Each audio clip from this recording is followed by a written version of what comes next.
సాత్విక్, సైలెంట్గా ఉన్నావురా? సైలెంట్గా ఉన్నావంటే ఏదో ఒకటి చేస్తా ఉంటావు. ఏం చేస్తున్నావు? అరే ఏంట్రా ఇది? వాటర్ అంతా పట్టి పెట్టి పెట్టినావు. వాటర్ తాగితే జీడిపప్పులు తినచ్చా? ఇదేంటి లాజిక్ నానా?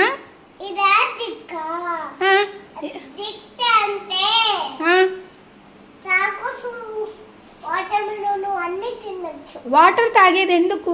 ఎందుకు తాగాలి వాటర్? అది చాలా మంచి వాటర్ తాగాలి. చాలా మంచిదా వాటర్ తాగితే? అవునా? ఎవరు చెప్పారు నీకు? నువ్వే చెప్పావా? ఆ గ్లాసుల్లో అంతా ఎందుకు పట్టినావు వాటర్? పెట్టుకుంటావు. అది ఏమన్నా సంబంధం ఉందా మాట్లాడేదానికి? నువ్వు పోరా.